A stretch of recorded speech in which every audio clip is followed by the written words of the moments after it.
lane. It's when you start to go a little bit high that things might get a little bit loose for you. That's what happened to Will Power when I saw that 2 years ago in turn number 2. Ideally, I think you'd like to be low, in particular going into. Oh, we have a huge crash here on the track right now. It looks like Mikhail Aleshin. I'll have to look up who it is. I saw Aleshin earlier was running very close with Charlie Kimball and as well Sebastian Saavedra, but don't want to identify just yet who it is, as we have yet to identify. It looks like Marco Andretti may have been involved just by looking at the colors. Now, a few laps ago, I noticed, and indeed I do see Charlie Kimball in the car. He is moving.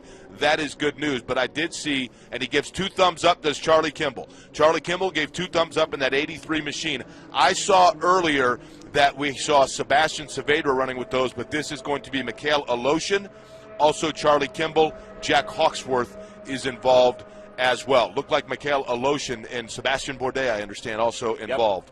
Yep. But the good news is, at least first and foremost, Charlie Kimball we can see getting out of the car and getting out of the car under his own power fairly easily. We will have to see and hope for the best now for Sebastian Bourdais. We are told Mikhail Aleshin and as well Jack Hawksworth involved in this incident. Boy, you know, it's just a little thing. But the redesign over the years of these chassis, you look at the way the front end of that race car of Charlie Kimball's is gone, all the way back to the firewall, and thank goodness for that firewall.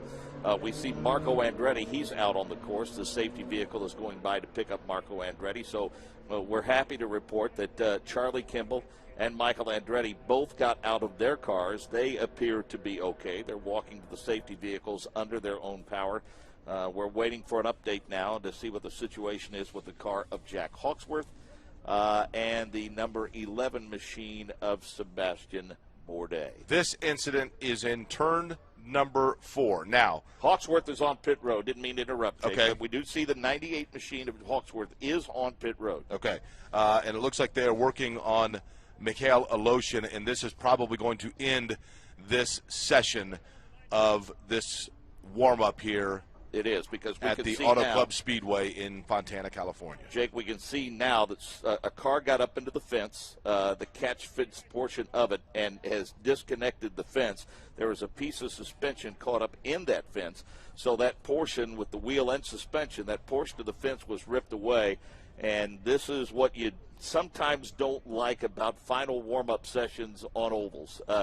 We understand that you know, you wanted one session under race conditions, and we pushed it back so the sun would not be a factor. But I think our thoughts and attentions right now turn to the driver of the number 7 machine, Mikhail Aleshin. That's who we believe the safety crew is working to extricate from his vehicle now. As we said, we know the 98 machine of Jack Hawksworth. It reported back to pit road. We saw Marco. We saw Charlie Kimball.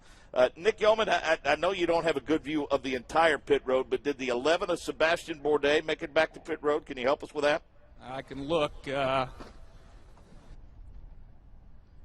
while Nick Yeoman heads down pit road, takes a look at that, Jake Query, we can tell you that Ryan Briscoe was P1 after this session. Scott Dixon had a spin earlier. He was parked on pit road, but he managed to turn in the second fastest lap. Will Power, Charlie Kimball, James Hinchcliffe, your top 5.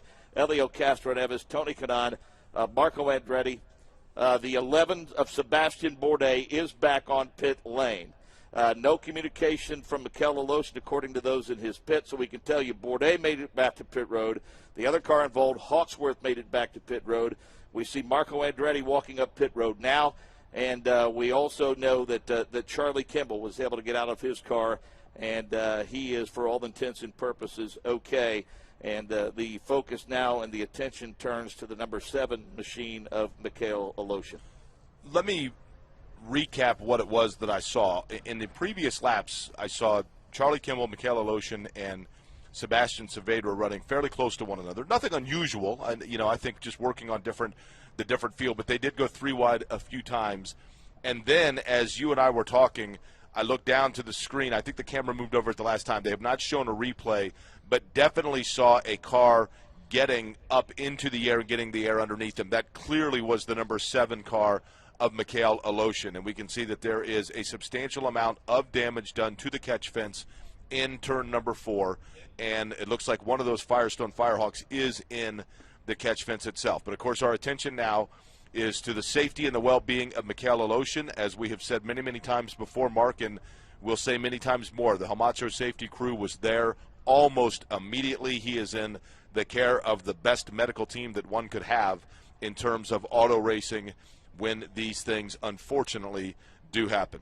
Nick Yeoman is on pit road. Yeah, I made my way down to the pit of Mikhail Aleshin and spoke with a couple members of that crew.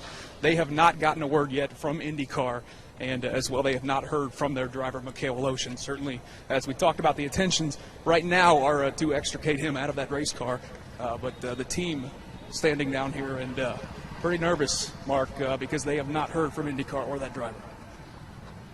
Tell you what, Jake, rather than to continue to tap dance, if you will, and speculate, let's go ahead and set the starting grid, at least the front row for tomorrow's race. Of course, this is going to change depending on the condition of some pretty torn-up race cars. But again, that is certainly secondary to the well-being of the driver of the number 7 machine. Your front row will be Elio Castroneves, Juan Montoya, and Joseph Newgarden. We'll be on the air tomorrow night at 6 o'clock. That's 9 p.m. Eastern time. It'll be Paul Page and Pippa Mann in the booth. Yours truly, Jake Query, will be out on the course. And we'll have Nick Yeoman, Dave First, and Michael Young on pit road. Of course, you can follow the IndyCar series on Twitter. Of course, IndyCar Radio on Twitter. Throughout the course of the evening. I'll tell you what, before we get out of here, one of the guys involved was Marco Andretti. Nick Yeoman, you have him on pit road. Yeah, we're down here with Marco. I guess describe what you saw there in that accident. I saw smoke, but, man, it's hard to slow down from 220. I was crossed up. I almost crashed myself, and then I ended up spinning to the inside, so I missed the wall. But obviously my concerns are with Mikhail right now. I certainly appreciate it. Not a lot of drivers down here, I think, know exactly what happened. And, Mark, again, as we talked about, it's probably going to take a little time until we exactly find out what happened, but certainly hoping at the well-being of Mikhail Aleshin, and we'll get some word from that hopefully very soon.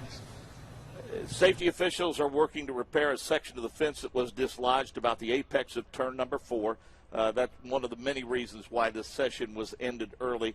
They're still working over the number 83 machine of Charlie Kimball. Again, happy to report Charlie is okay. Marco Andretti's car suffered heavy damage. We just heard from him. He is okay. Jack Hawksworth, Sebastian Bourdais, they were able to get back to pit road, but the safety crew continues to work on the number 7 machine of Mikhail Aleshin. He has not yet been extricated from that car. Again, follow IndyCar on Twitter. Follow IndyCar Radio on Twitter. And they will continue to update you on the condition of Mikhail Aleshin. Sorry to end on such a somber note, but again, our thoughts and prayers are with the driver of the number 7 machine.